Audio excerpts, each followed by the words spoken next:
can hardly believe from what small acorns this whole movement grew. And all I can tell you is that they were very small indeed at the start. And only a very few people really wanted to know anything about the idea of corporate social responsibility. There was the 1% Club, if you remember. And I think it was probably them who came along and asked me to get involved. I was very flattered to be asked, but I well remember how so many business and the community projects were launched in those early days on little more than a wing and a prayer.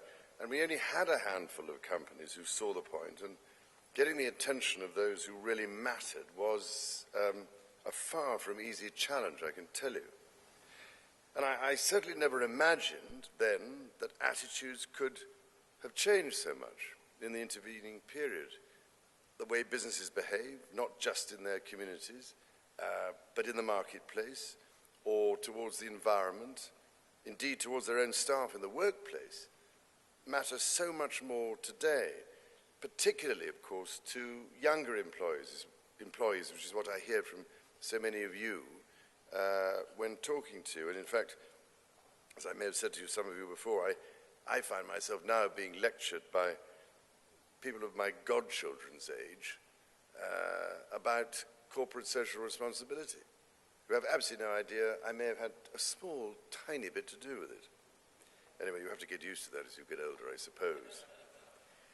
But so much so that, about younger employees, that companies compete nowadays to secure that all-important big tick, or to achieve the community mark, or secure their place on the corporate responsibility index. And I'm enormously proud that business in the community has played a part in this crucial transformation. I was, of course, helped over the years by a pretty heroic team on the executive of business in the community. And I particularly want to thank the chief executives with whom I've worked, Stephen O'Brien, who originally came and made the offer I couldn't refuse, and the inimitable, unstoppable, indomitable, and incredibly charitable Julia Cleverden, and more recently the indefatigable Stephen Howard. I must express warmest gratitude for their remarkable service. But, of course, our job is far from done. Indeed, in the present challenging times, never has it been more vital for businesses of all sizes, not only to create the jobs and find the markets we need, but also to scale up their local engagement in communities across the country. It strikes me that the crucial thing is to ensure we now use the knowledge and indeed the practical experience we've acquired over the last quarter of a century, rather than try and reinvent the wheel, dare I say, all over again. So what exactly have we learned? Well, 25 years ago I said, and I quote, that helping to tackle economic and social issues is an essential part of far-sighted business practice. Or, as I remember Marcus Seif used to put it, prosperous high streets require prosperous back streets. And in this room today are companies who have shown themselves to be such far-sighted and responsible businesses, that they have focused their engagement in the most disadvantaged communities and on the most difficult social issues. An outstanding example is business action on homelessness, chaired by my national ambassador, John Varley, which has just put its 2,000th homeless client into work. And ladies and gentlemen, just think of that. 2,000 homeless people given a second chance to lead a rewarding and fulfilling life. And of course, this is an astonishing achievement, and one that has required enormous energy and commitment, but it shows just what is possible. And I remember on one occasion visiting a homeless hostel and finding a chap there who'd been the same school as I'd been at, Gordonstoun, far north of Scotland. So it just shows how life can suddenly treat you a very bad hand. So we need, ladies and gentlemen, more companies to join this campaign. And so I was particularly delighted to see that your leadership survey reports that 79% of business leaders feel they can do more to engage other businesses to increase their impact. So there's our first task. If each of you could bring or drag another company into membership with business in the community, just imagine the difference we could make. Secondly, we now know that change rarely happens on the ground without the dynamism of key individuals. And if you will forgive me for quoting again from my speech 25 years ago, I said that on my numerous visits to inner city areas, housing estates and homeless hostels, I've met outstanding people with the drive and imagination to get action moving. And these social entrepreneurs deserve all the encouragement we could give. And since then, I have met many more of these remarkable community champions. I'm thinking of people such as Dick Atkinson in Balsall Heath, or Tony McGann of the Eldonians in Liverpool, or Jane Brooke in Cumbria, who started the Orton Farmers Market. And more recently, I recall two wonderful ladies, Fran and Amanda, whose energy had galvanized more than 15 local businesses to help them transform their youth centre in Burnley. Well, social entrepreneurs achieve so much, and I've seen it all the time. But what I've often found is that when they are partnered with a business, and especially with a senior person within that business, they can achieve so much more in terms of scale and the sustainability of their project, and learning how to tackle all the different agencies and get through the red tape and so on. So often, it is the very practical, professional help to those running small charities which makes the whole difference to those social entrepreneurs on the front line of our most deprived communities. But it is not only social entrepreneurs who have the leadership skills and the great ideas. If there is one thing that has been crystal clear to me over all the years that I've been traveling around the country, making, I suppose, an awful nuisance of myself as I tried to spur the business community to action, what some apparently describe as meddling, but which Julia, bless her, calls mobilizing. It is that business leaders working together can so often come up with real practical solutions in a way which has eluded the rest of us. Well, I often think how glad I was that in 2001, I asked the education leadership team to see if they could do a proper evaluation of that rather good program called Partners in Leadership, which linked head teachers with business people. And I wanted to make sure the program really addressed the challenges that head teachers were facing. The results of that evaluation, carried out by McKinsey, produced the very practical but highly ambitious plans of Teach First, of which I'm now delighted to be a patron.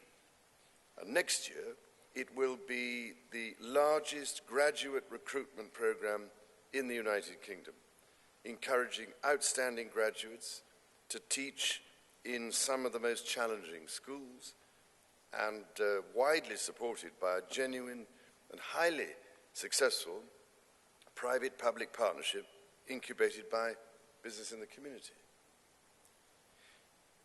Another such example, I suppose, is my Countryside Fund. And it was an idea I had a few years ago, but it took Mark Price, the managing director of Waitrose and then the chairman of the Rural Action Leadership Programme, to persuade other major food companies and retailers to lay down their competitive instincts for a moment and work together for the common good of our precious countryside and the associated rural communities through a cause-related marketing campaign. Now, I don't know anyone else who could have achieved such a feat, and having launched it in July, I am delighted that it is already beginning to make an impact in rural Britain. And if you mind about the future of rural Britain and want to join this great campaign, then please speak to Mark later this evening. And I'm also very glad that we've managed to get off the ground another initiative that I felt might be worth trying to accomplish as a result of spending a lot of my life visiting disasters, floods, goodness knows what, that have happened in different parts of the country. It suddenly occurred to me recently when visiting Cumbria, Cockermouth and everywhere, that had been so badly affected that weren't we missing a little bit of a trick? So we managed to put together a business emergency recovery group of key business leaders, particularly in the insurance sector. Because one of the things I discovered when going around talking to people who'd been flooded is the difficulty sometimes they had with the rogue loss assessors and people like that. So there are all sorts of things I think that the business community, when working together like this, can do in the aftermath of disasters, having learned some of these lessons. And in fact, we flashed up this new venture the other day with the Cornish floods, to, I hope, some effect. But as I said earlier, we have much more to do, and there is considerable urgency because up and down the country there are towns and communities which have been left behind over the last 25 years, places where hope and aspiration seem to have withered or often or even evaporated completely.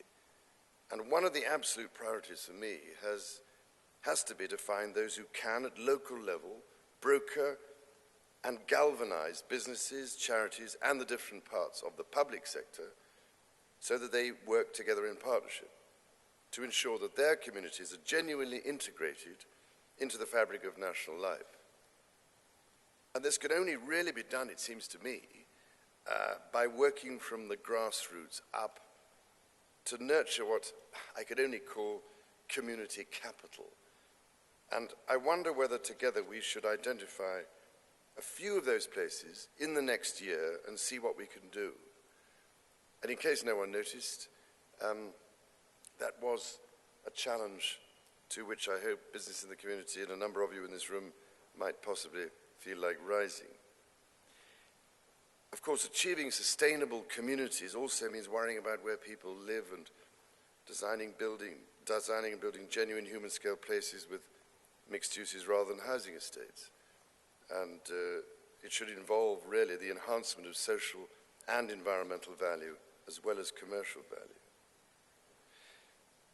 But it must also be acknowledged that, to some extent, society's relationship with business is changing. With billions being pumped into economies across the world, it's clear that the landscape in which companies operate has changed. Society's scrutiny of commercial behavior is only going to increase, and companies will need to consider as never before the real impact of their business decisions. And I've been particularly heartened that the work of Business in the Community's marketplace leadership team continues to ask fundamental questions about the direct effect of commercial activities on communities and, I might add, the environment. And it is clear from pretty much every measure you care to look at that we are going to have to face many severe environmental challenges, from a massive loss of the world's vital biodiversity to a dangerous lack of water, from the destruction of the rainforests to the potential collapse of global fish stocks. And this is in addition to the climate change which is caused by our increasing greenhouse gas emissions. And for all these reasons, changing the way each of us behaves towards the earth and her life support systems is not just necessary, it is absolutely essential for the survival of mankind on this planet. But of course, this is no small undertaking, as you know far better than I. And we have, without a doubt, arrived at a crossroads. as I've been pointing out for some time now, we face a very serious threat, because if we fail the Earth, we fail humanity. So we cannot, at the end of the day, ignore the choice that now confronts us. And it seems to me that Britain ought to be leading the way. Now, ladies and gentlemen, if we approach these social, economic, and environmental challenges in the right way, by looking at them in the round and seeing the links between them, then I believe we'll be able to chart a course that could lead us to a far more peaceful and harmonious future. And is that not what we all desire? To achieve it will require us to create well-founded conditions for coexistence and mutual understanding, an approach that allows for truly sustainable development and enables us to establish truly durable economies. And if we do not get it right, then we shall without doubt end up on an altogether more troubling path, the one I fear we are inclined to tread if we're not already on it. And this is the one that leads to ecological decline, a massive loss of biodiversity, an increase in social tension, and yet more economic insecurity and conflict, each of which, of course, would be catastrophic for your businesses, let alone future generations. But what is so encouraging is that business in the community is at the heart of so many of the practical initiatives to address these crucial issues, from supporting business classes in the most challenging schools, mentoring Muslims through my Mosaic initiative, supporting the Countryside Fund, and of course the May Day initiative, and more recently by START, which I'm delighted will now be developed from the hub of business in the community. So, ladies and gentlemen, I really could not be more grateful to everyone who has helped us to learn what works over the last 25 years. No matter how big or small your business might be, every member company should celebrate what has been achieved. Over the years, there have been so many outstanding examples of personal leadership. But if I may, I would just like to single out two individuals whose recent contribution has been outstanding. Philip Green's chairmanship of the May Day leadership team has ensured that now well over 3,000 businesses are committed to taking real action on their environmental footprints, while Steve Holliday's work on skills and talents is helping to transform the ways that business helps young people into work. Safeguarding the environment and nurturing the talent of the young must continue to be at the heart of all that business in the community does, and so my gratitude to Philip and Steve is boundless. And it occurred to me recently to think that, or to reflect on the work of the regional ambassadors that I appoint around the country, because it seems to me that in future their role is going to become even more vital in terms of leadership and mobilization. But each and every one of you here today has played a part in the story that is business in the community. There are countless individuals and communities who would want to add their thanks to mine. I know that. But it is always to the future that we must look. And at our heart must be a determination to forge partnerships, working together, because working together we will achieve so much more. And that means creating a new movement of cooperation between the business, public, charitable, and NGO sectors. Those who are disadvantaged, ladies and gentlemen, in our country demand it of us, and with your help, we won't fail them. Thank you. You have been the great champions of responsible business in Britain. And now today we have the results of your consultation on corporate responsibility. Once again, business in the community is leading the charge. And Your Royal Highness, you continue to be one of the great sources of inspiration and leadership for all those who care about corporate responsibility, not just here in Britain, but around the world. And I have to say to you, sir, the words you use have such power because you have been saying them for so long on this subject. You have been proved so right, and you have such experience of what works and what doesn't, that you should be listened to.